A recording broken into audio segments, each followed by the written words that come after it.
साथियों, जय भीम।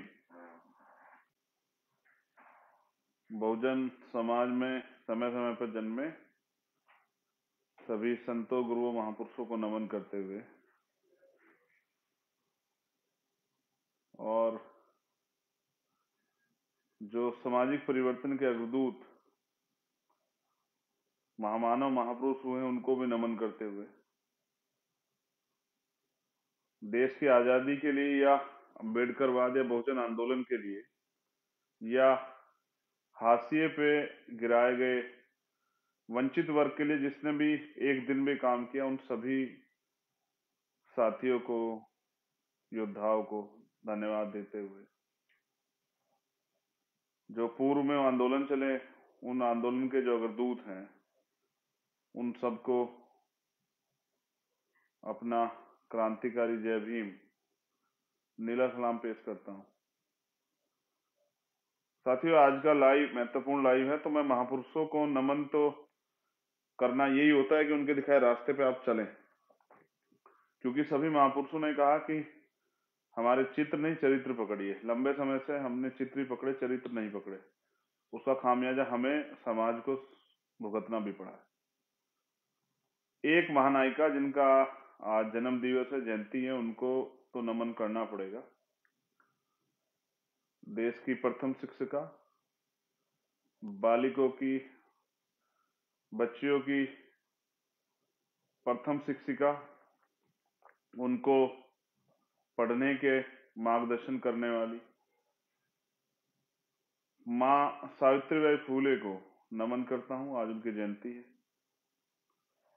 और मैं देश की तमाम बहनों से जो भीम आर्मी आजाद समाज पार्टी में जुड़ी हैं या जो मुझे सुन रही हैं, मुझसे प्रेम करती हैं, मुझ में विश्वास रखती हैं, भाई के रूप में मुझे मानती हैं, बेटे के रूप में मुझे मानती हैं, एक साथी दोस्त के रूप में मुझे मानती है, मैं उनसे निवेदन करूंगा कि कोई भी सामाजिक आंदोलन बिना सामाजिक जानकारी के नहीं चलता, कोई भी राजनीतिक आंदोलन बिना राजनीतिक जानकारी के नहीं चलता। सामाजिक जानकारी ये है कि जिस भी महिला को महिला सशक्तिकरण, महिला सुरक्षा, महिला स्वतंत्रता पे कुछ करना है, कुछ सीखना है, तो सबसे पहले वो माँ सावित्रीबाई फूले को जरूर पढ़े। अगर माँ सावित्रीबाई फूले का जीवन आपने नहीं पढ़ा तो शायद आप अपने जीवन को सफल ना कर पाओ और आप आगे ना बढ़ पाओ। मेरा ऐसा विश्वास है कि जो भी बहन, हमारी छोटी बच्ची, जो जिस भी रिश्ते में हमसे जुड़ी हुई है, अगर वो एक बार वो सामाजिक परिवर्तन के आंदोलन में या राजनीतिक रूप से सफल होना चाहती है तो उसको आदर्श चुनना पड़ेगा, और आदर्श चुनने के लिए उनके पास है माँ सावित्रीबाई फूले, जिनको पढ़ने के बाद ये विश्वास होता है कि किस तरह से अन्याय, अत्याचार, जुर्म, जाति, अपमान सह के भी अपने लक्ष्य के प्रति जो आदमी डटा रहता है वो सफल होता है। उस समय तमाम परेशानियों के बावजूद भी, जब एक कहानी शेयर करता हूं आपसे बस, कि जब माँ सावित्रीबाई फूले वंचित वर्ग के बच्चों को पढ़ाने के लिए जाया करती थी, तो उनके ऊपर लोग कीचड़ फेंक दिया करते थे, गंदगी फेंक दिया करते थे, गोबर फेंक दिया करते थे, और माँ एक साड़ी अपने बैग में ले जाती थी, उस गंदी साड़ी को ले जाके बदल के फिर दूसरी साड़ी पहन के बच्चे को पढ़ाती थी। उनकी जिंदगी जुड़े बहुत सारे किस्से जो मैंने पढ़ा, तो मैं धन्यवाद देता हूं आज के दिन राष्ट्रपिता ज्योतिबा फूले और माँ सावित्रीबाई फूले दोनों का, उनको नमन। एक आज ही के दिन गाजियाबाद में भारतीय जनता पार्टी की उत्तर प्रदेश की भ्रष्टाचारी सरकार की भेंट चढ़कर अंतिम संस्कार करने गए कुछ एक परिवार और उन परिवार के जो शुभचिंतक थे, जैसे ही वो अंतिम संस्कार करने के लिए गाजियाबाद शमशान घाट गए तो वो क्षति जा पड़ी और बहुत बड़े संख्या में 23 से 24 लोगों की, लगभग जितना मुझे याद है, जान गई थी। मैं उनको भी नमन करता हूँ, श्रद्धांजलि अर्पित करता हूँ। उनके परिवारों के लिए भी मेरी भावभीनी श्रद्धांजलि, क्योंकि जो अपना खोता है उसको एहसास होता है, और उन परिवारों की कोई गलती नहीं थी, बस वो सिस्टम और भ्रष्टाचार की भेंट चढ़ गए, क्योंकि इस भ्रष्टाचार ने, इस झूठ की, लूट की राजनीति ने उन परिवारों को हमसे, उन साथियों को हमसे छीन लिया। क्योंकि आज जो राजनेता बैठे हैं उन्हें किसी भी तरह से अपनी जेबें भरनी है। इसलिए आजाद समाज पार्टी नई और परिवर्तन की राजनीति करने के लिए मैदान में आई। तो साथियों, जैसे आज का जो विशेष लाइव है वो है कल के जो ओबीसी महासभा द्वारा आंदोलन बुलाया गया था, जिस आंदोलन में वंचित वर्ग के सभी लोगों ने, सभी संगठनों ने, बहुत सारे बड़े पैमाने संगठन पार्टियों ने सहयोग किया। और वो आंदोलन था हक की लड़ाई के लिए, क्योंकि जब भी इस देश में वंचित वर्ग के लोग हक की लड़ाई लड़ते हैं तो आरएसएस और बीजेपी के लोग मंदिर का मामला लेके आके उनके हक की लड़ाई से उन्हें दूर कर देते हैं, उनके रास्ते को भटका देते हैं।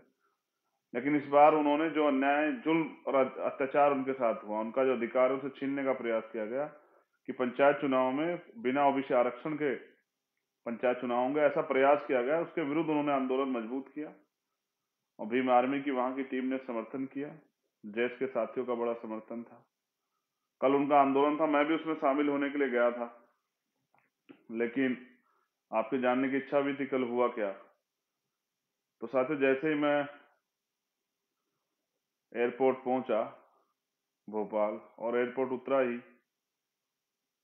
तो कुछ पुलिस के लोग खड़े थे,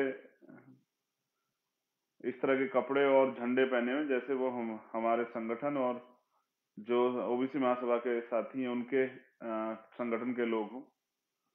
और वो मुझे जाते लॉन्ज में चलने के लिए कहने लगे कि कुछ साथी और आ रहे, फिर चलेंगे। और फिर उन्होंने मुझसे मेरे फोन और सब चीजें, आवश्यक चीजें जो हैं वो ले ली मुझसे। मुझे एहसास हुआ कि उन्होंने मुझे अरेस्ट कर लिया है। मैं उनसे खूब अपने अधिकारों की बात करता रहा, लेकिन सत्ता के दम पे दमन की प्रक्रिया चालू थी और 50 से ज्यादा की संख्या में पुलिस के आला अधिकारी और जो कर्मचारी हैं, सिपाही लोग, वो वहां मौजूद थे और उन्होंने तय कर लिया था कि वो मुझे जाने नहीं देंगे। लगातार मैं उनके सीनियर अधिकारियों से बहस करता रहा, कॉन्स्टिट्यूशन के जो के वैल्यू हैं, जो हमारे अधिकार हैं आर्टिकल 19 में, यदि उनकी बात करता रहा। लेकिन आज के लोकतंत्र में ये सिर्फ बेईमाना साबित होता, क्योंकि कोई भी पार्टी संविधान को मानती नहीं। फिर रात में इस शर्त के साथ कि मैंने जब कहा कि मैं जानना चाहता हूं, मुझे जैसे खबर लगी थी कि हमारे कार्यकर्ताओं को नुकसान पहुंचा गया है, कि हमारे साथियों क्या हालात है, मेरी जिद पे हमारे कार्यकर्ताओं को बुलाया गया, हमारे पदाधिकारियों को। फिर मेरी उनसे मुलाकात हुई और फिर जबरन मुझे रात को 10 बजे वहां से फ्लाइट में बिठाकर दिल्ली रवाना कर दिया गया। मैं समझता हूं कि ये एक दमन की कार्रवाई, लेकिन इस दमन की कार्रवाई के अलावा भी मुझे आपसे कुछ बात कहनी। मैं धन्यवाद देता हूं पहले तो ओबीसी महासभा के साथियों का कि उन्होंने इस लड़ाई को लड़ने की ठानी। मान्यवर काशीराम साहब कहते थे, मैं अकेला ही चला था मंजिले जाली, लोग मिलते गए और काफिला बनता गया।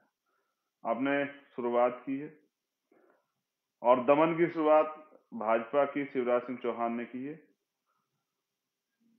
हम तो दमन के शिकार लंबे समय से हैं, लेकिन इस दमन ने हमारे हौसले नहीं तोड़े। मैंने कल भी कहा था साथियों, अगर आप मुझसे जानना चाहते हैं कि ये क्यों हुआ, क्यों आंदोलन नहीं होने देगा, तो उसका मेरे पास एक पुख्ता रीजन है।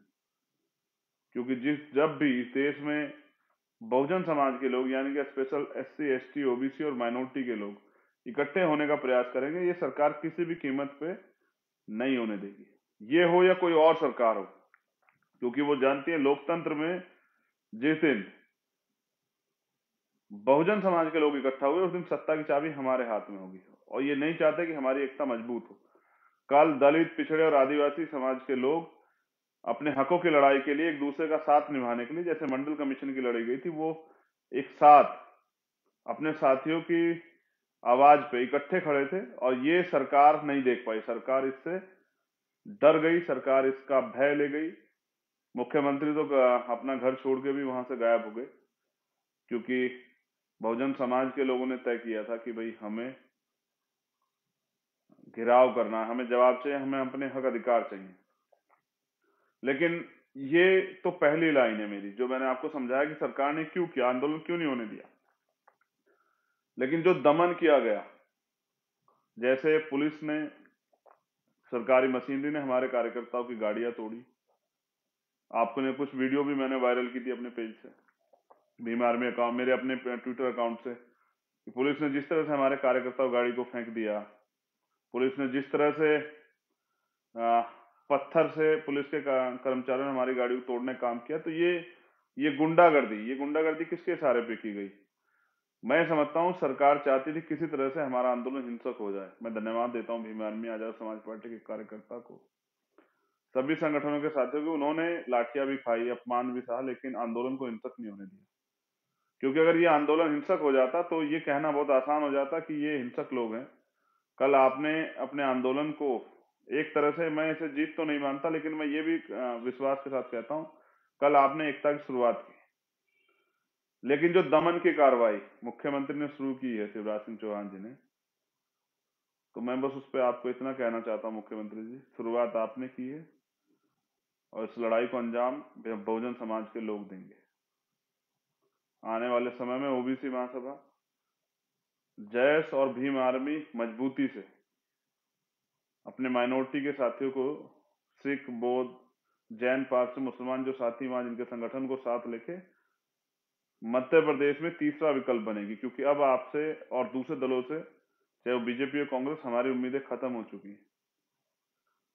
पिछले 71 साल में आज भी मध्य प्रदेश की, पूरे देश में, आदिवासी हो, दलित हो, पिछड़े वर्ग के लोग हों, माइनॉरिटी के लोग हों, वो अधिकारों से वंचित है।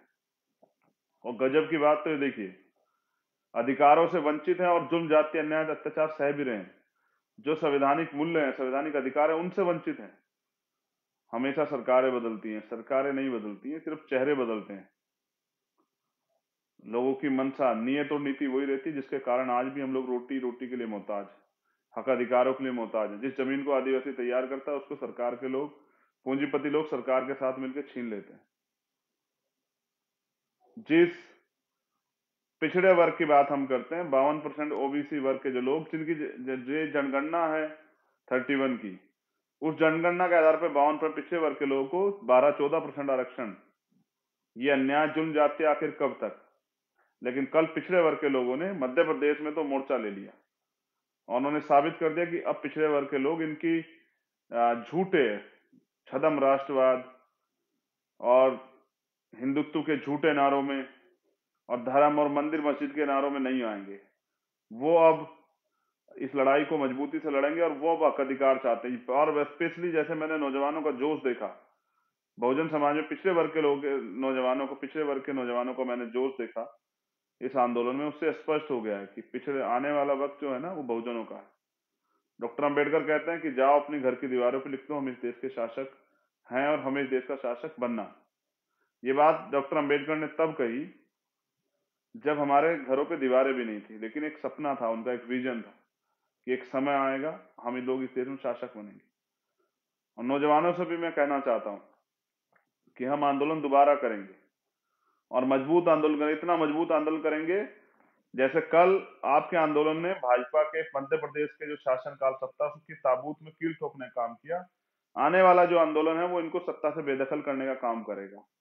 वो आंदोलन जिसको दमन से रोकने का प्रयास किया गया, कल पूरे मध्य प्रदेश में जो माहौल था, हर वो जिले के बॉर्डर को जो है सील किया गया, पुलिस लगा के हमारे कार्यकर्ताओं को पहले डिटेन किया गया, फिर बाकी कार्यकर्ताओं को रोका गया, फिर कार्यकर्ताओं लाठीचार्ज किया गया। इस अपमान का बदला भाजपा आरएसएस के जो सरकार के लोग, उनसे हम जरूर लेंगे, लेकिन हम ये संवैधानिक तरीके से लेंगे।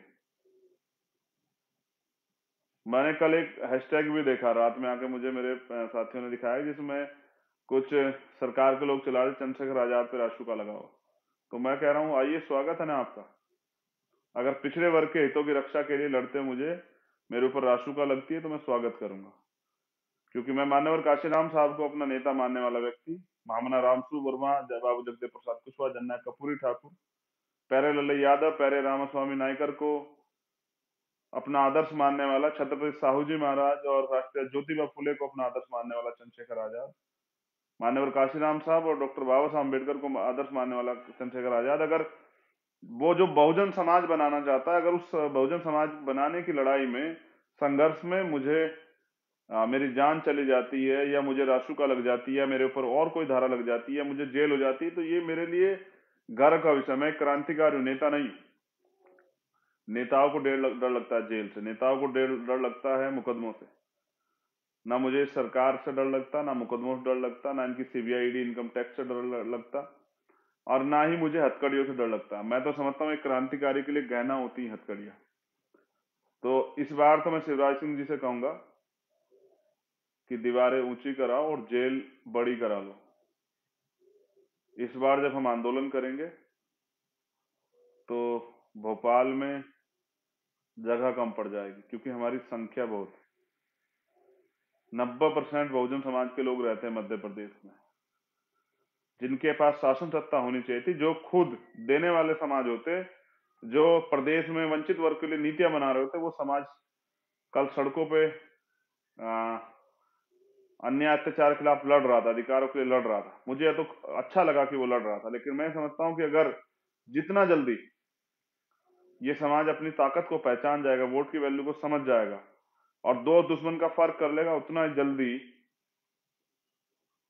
वो अपनी जो समस्याएं उन पे भी पार पालेगा, उन समस्याओं का निराकरण कर देगा। जो दैनिक समस्या उनके जीवन में है और जो उनकी तरक्की के रास्ते में जो कीलें ठोकी गई उनको भी निकाल देगा।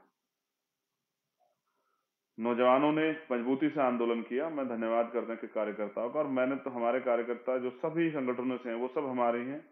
वो अपने खून पसीने कमाई से, मोटरसाइकिल से, फोर व्हीलर से, बस से, ट्रेन से, कैसे कैसे आए, उन्होंने इस आंदोलन को गति दी, उन्होंने इस आंदोलन के लिए योगदान दिया। मैं उन सबका धन्यवाद करता हूँ। लेकिन साथियों, लड़ाई अभी अधूरी है। कल जो हुआ वो दमन, उस दमन का बदला यही है, उस दमन का से जो सीख जो है ना, वो यही है कि हमें अपने आंदोलन को और मजबूत करना और ऐसी तानाशाही सरकारों को सत्ता से उखाड़ फेंकना है। कब तक जो है ये समाज इन सरकारों के भरोसे बैठा रहेगा? कब तक ये समाज जो है ना इस दमन कार्रवाई को होते देखता रहेगा? नेमावर से हमारी बहन भारती जो है वो चली है, नेमावर की यात्रा, नेमावर से न्याय यात्रा लेके, उनको भी मेरा समर्थन है।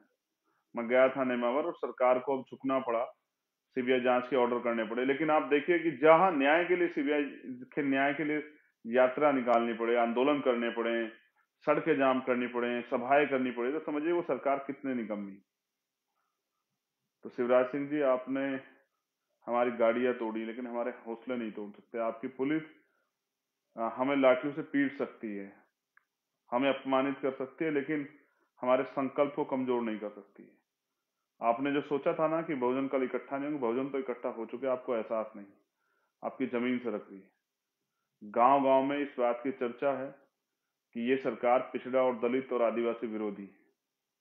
आपको शायद सुनाई नहीं दे रहा है, लेकिन मैं चाहता हूं ना कि इसकी गूंज जब आपको महसूस होगी तो वो सन 2023 होना चाहिए। मैं नौजवान साथियों से भी कहना चाहता हूँ, कल जो अपमान हुआ है, अगर आप उस अपमान को महसूस करते हैं, स्पेशली भीम आर्मी के साथियों से, आजाद समाज पार्टी के साथियों से कह रहा हूं, तो इस पंचायत चुनाव में भाजपा की जमानत जब्त कराइए, गांव गांव निकल के संगठन तैयार कीजिए, एकता बनाइए बहुजन समाज के लोगों में, और अच्छे और मेहनती ईमानदार साथियों को मौका दीजिए। गरीबों की राजनीति खड़ी कीजिए, नौजवानों को अवसर दीजिए, युवाओं को परिवर्तन करने के लिए ताकत दीजिए, बल दीजिए। बहनों को, जो ओबीसी महासभा के संगठन की बहनें हैं, जिन्होंने कल वीरांगनाओं की तरह लड़ी, जो कल बहुजन वीरांगनाएं हुई हैं, जिनमें मेरे आदर्श हैं माँ झलकारी बाई, माँ अवंतिका बाई लोधी, माँ उदा देवी पासी, माँ फातिमा शेख, जिनमें मेरी आदर्श है, जो जिन्होंने बताया कि अपमान का बदला कैसे लिया था, माँ फूलन देवी। मैं उन तमाम बहनों से भी कहना चाहता हूं कि सड़कों से जो आंदोलन कल आपने शुरू किया उसको गांव गांव तक लेके जाना है। इस जालिम सरकार को बताना है कि हम जिनको कल अपमानित करके मध्य प्रदेश में आंदोलन करने रोका गया, उनमें कितना दम है। मैं उन वीरांगनाओं को धन्यवाद भी देता हूं कि वो घर से निकल के इस आंदोलन को लड़ने का काम किए। लेकिन मैं नौजवानों से फिर कहना चाहता हूं कि मध्य प्रदेश परिवर्तन मांग रहा है। ये सरकारें मिलकर आपके अधिकारों को ऐसे छीनने का प्रयास करती रहेंगी। ये सरकारें आपके अधिकारों से आपको वंचित रखने का काम करेंगे। अगर आपको हक चाहिए तो उसके लिए आपको लड़ना होगा। और ये लोकतंत्र में लड़ाई वोट से लड़ी जाती है। तो मैं फिर कहूंगा कि जब भी आप दोबारा आंदोलन करेंगे मेरा पूरा सहयोग रहेगा। लेकिन मेरी कल ये भी समझ में आया कि सरकार आंदोलन का सामना नहीं कर सकती, ये हमारे लोगों के सामने टिक नहीं सकती है। ये झूठी, निकम्मी, भ्रष्टाचारी सरकार, व्यापम घोटाले वाली सरकार, ये सरकार जानती है कि ये सच के सामने टिक नहीं सकती। झूठ पे आधारित भ्रष्टाचारों की सरकार जानती है कि ये सच का सामना नहीं कर सकती है। ये वास्तविकता में नौजवानों का, महिलाओं का, बेरोजगारों का, बहुजनों का, वंचितों का सामना नहीं कर सकती है। और जो मुख्यमंत्री सामना ना कर सके, जो जनता की सुनवाई ना कर सके, भाग के क्या होगा मुख्यमंत्री जी? मैं आपसे जानना चाहता हूं, प्रदेश छोड़ के कहां भाग रहे हैं? कुर्सी पे तो आप बैठे हैं, क्यों भाग रहे हैं कुर्सी छोड़ के? जनहित में, जनता के मुद्दों पे संवाद कीजिए ना। कल हुआ क्या था? हम लोग अपनी बात ही तो कहना चाहते थे, आपको क्या घबराहट हुई? डर गए? कहां भाग गए? और आपको क्या लगा बंद करने से, जेल भेजने से, मुकदमे लगाने से, या रिटेन कर लेने से, या गाड़ियां रोक देने, गाड़ियां तोड़ने से क्या हम डर जाएंगे? आपको क्या लगा कि हम लोग डर गए? आपको क्या लगा हम लोग भाग जाएंगे? आपको क्या लगा कि हम लोग दोबारा नहीं लौटेंगे? आपको क्या लगा कि आप हमारे अधिकार डकार जाओगे और हम चुपचाप बैठे रहेंगे? आपको क्या लगा कि हम कौन लोग हैं? मैं आपको बताता हूं कि हम कौन हैं। हम बहुजन समाज के पढ़े लिखे, संघर्षशील, समर्पित, ईमानदार कार्यकर्ता हैं उस आंदोलन के। और हम वो लोग हैं जो इस देश में शासक वर्ग के लोग हैं। और हम वो लोग हैं जो अपने अधिकारों के प्रति जागरूक हैं और जो समाज को जागरूक कर रहे हैं। हम भागेंगे नहीं, हम भगाएंगे। मैं वापस लौटूंगा इस आंदोलन को मजबूत करने, अपने भाइयों के हाथ पकड़ने। मुझे दुख है कि कल आपको लाठियां लगी, मुझे दुख है कल आपकी गाड़ियां तोड़ी गई। मैं वहां के अधिकारियों से बात करूंगा, हिसाब तो देना पड़ेगा। अपराध चाहे पुलिस करे या आम आदमी, मुकदमे भी दर्ज होंगे और वो लोग वो हर्जाना भी भरेंगे, मेरा वादा है। कार्यकर्ता निराश ना हो। जिन कार्यकर्ता की गाड़ी टूटी है, मोटरसाइकिलें टूटी है, वो सीनियर लीडरशिप से, दोनों प्रदेश अध्यक्ष से, सुनील अवस्थी जी से, विनोद जी से, और जो साथी बहन कल्याण, रजनी कल्याणी जी से, और जो साथी हैं उनसे बात करें, आकाश राहुल जी से, दुले सिंह जी से, उन सब लोगों से बात करें, सुनील बेले जी से, जो राजेश, जो हमारे सीनियर, उनसे बात करें, अपने जिलाध्यक्ष से बात करें। ये कानूनी लड़ाई भी लड़ी जाएगी। मैं तो जिस तरह से कल वहां फोन जब्त किए गए, मुझे ऐसा भी लगता है कि मेरे एक घटना याद आई जो यलगार परिषद के लोगों के साथ हुई थी, कि जबरदस्ती उनके फोन में, उनके लैपटॉप में से कुछ झूठे मैसेज किए गए, कुछ सॉफ्टवेयर फिट किए गए। मुझे तो ऐसा भी लगता है कि भारतीय जनता पार्टी के लोगों ने कुछ ऐसी साजिशें भी की गई होंगी पुलिस के द्वारा सहयोग लेके। लेकिन हम पढ़े लिखे लोग हैं, हम समझते हैं आपकी सारी चालों को। अब जैसे जैसे हम बहुजन एकता को हम बनाने का काम करेंगे, ये हमारे लोगों में आपसे टकराव कराने का काम करेंगे, कुछ हमारे लोगों को तोड़ने का काम करेंगे, विभिन्न संगठनों में हमें झगड़ा कराने का काम करेंगे। हमें सचेत रहना है। अगर हमें अधिकार चाहिए, जैसे मैंने आपसे पहले कहा कि आपकी गाड़ी टूटी, आपको लाठी पड़ी, आपका आर्थिक नुकसान हुआ, तो फिर मैं आपको बता दूं कि अधिकार मांगने से नहीं मिलते, अधिकार छीनने पड़ते हैं। और जिसको जिसको आजादी चाहिए गुलामी से, चाहे वो सामाजिक हो, आर्थिक हो, राजनीतिक हो, उसको कुछ ना कुछ तो बलिदान देना पड़ेगा। लेकिन हम भूलेंगे नहीं मुख्यमंत्री जी, हम भूलेंगे नहीं। आरएसएस के गुंडों हम भूलेंगे नहीं। और मैं बहुजन समाज के लोगों से भी कहना चाहता हूँ, सभी संगठनों के साथियों से, कि आप भी अपनी मेमोरी को मजबूत करो, भूलना मत। दो रास्ते हैं, एक तो मांग, जिस तरह लंबे समय से मांग करते आ रहे हैं, मांगते आ रहे हैं, जिसमें आपका हाथ ऐसे है, क्या तो ऐसे बने रहिए। या फिर जब डॉक्टर अंबेडकर ने जो कहा कि गुलाम को गुलामी का एहसास करा दो, वो अपनी बेड़ियां स्वयं काट देगा। जैसे बाबू जगदेव प्रसाद कुशवाहा कहते हैं कि पहली पीढ़ी गोली खाएगी, दूसरी पीढ़ी जेल जाएगी और तीसरी पीढ़ी राज करेगी। जैसे हमारे और महापुरुषों ने कहा है कि एक रोटी कम खाना, लेकिन अपने बच्चों को जरूर पढ़ाना। तो अपनी इतिहास को जानिए साथियों। जैसे वीर भगवान बिरसा मुंडा लड़े, तांत्या भील लड़े अपने अधिकारों के लिए, और एक चीज और मेरी समझ में है, मुझे कहने में भीम आर्मी के लोग साथी सुनेंगे, आजाद समाज पार्टी के, एक चीज मेरी कल और समझ आई कि जाति व्यवस्था उन लोगों ने बनाई, लेकिन ये सच नहीं है कि जो आपके जाति का है, आपके वर्ग का है, वो आपका हितैषी हो सकता है। इसका प्रमाण हमने कल शिवराज सिंह जी से देखा। अगर आप ये कहते हैं कि ये हमारी जाति का है और ये हमारा हितैषी है, या ये हमारी जाति से आता है, इस वर्ग से आता है, ये हमारा हितैषी होती है, तो इसका प्रमाण हमने कल शिवराज सिंह जी से देखा कि वो पिछड़े वर्ग से आते हैं और पिछड़े वर्ग के लोगों पे, दलितों पे किस तरह का अन्याय अत्याचार आदिवासियों पर कल उन्होंने किया। और जो 131 MP schedule caste schedule tribe के बैठे उनमें भी देख लीजिए 90% लोग क्या हाल है। तो ये सत्य नहीं है कि अगर वो आपकी जाति के हैं तभी वो आपके हितों की रक्षा कर सकते हैं या आपके हितों के लिए के साथ खड़े हो सकते हैं। इसलिए ही विचारधारा की लड़ाई, इसलिए मैं समझता हूँ जिस विचारधारा को ग्रहण करता है, जिस विचारधारा के साथ खड़ा होता है, जो जो इस विचारधारा को मानता है, जैसे हम डॉक्टर अंबेडकर की विचारधारा को मानने वाले लोग, राष्ट्रपिता ज्योतिबा फुले की विचारधारा को मानने वाले लोग, छत्रपति साहूजी महाराज सामाजिक न्याय की विचारधारा को मानने वाले लोग, जो समता समानता बंधुत्व भाईचारे की बात करते हैं, वो ही देश में सामाजिक परिवर्तन की क्रांति को आगे बढ़ा सकते हैं। जो अगर आप ये सोचते हैं कि बीजेपी आरएसएस के संगठनों में रह के आप समाज का भला कर सकते हैं, तो ये आपकी गलतफहमी है। क्योंकि काशीराम साहब कहते हैं कि दूसरों के महलों से अच्छी होती है अपनी झोपड़ी। तो विचारधारा का हमारा घर वो उन करोड़ों रुपए वालों महलों वालों से ज्यादा अच्छा है। कल आपने जिन साथियों ने मेरे लिए आवाज उठाई, ज्ञापन दिए, तमाम तरह प्रयास किए, मैं उन सभी कार्यकर्ता साथियों को, पदाधिकारियों का भी धन्यवाद करता हूँ। लेकिन ये आवाज सिर्फ मेरे लिए नहीं उठनी चाहिए, हर उस कार्यकर्ता के लिए उठनी चाहिए। जैसे कैलाश जी अभी जेल में, कैलाश जायसवाल जो हमारे मुंबई के अध्यक्ष हैं आजाद समाज पार्टी, वो जेल में, उनके साथ और 2 साथी जेल में हैं। तो जब जहां भी किसी कार्यकर्ता के साथ अन्याय अत्याचार हो, उसको गिरफ्तार किया जाए या उसके साथ गलत हो, वहां हर व्यक्ति को ये आवाज उठानी चाहिए। यही न्याय है। तभी जाके मैं सबको समझाता हूं कि व्यक्ति बड़ा नहीं होता, विचार बड़े होते हैं, विश्वास बड़ा होता है। तो जहां भी किसी भी कार्यकर्ता के साथ गलत हो, वहां ये आवाज हमें उठानी चाहिए। बहुत बहुत धन्यवाद, आपने मुझे सुना।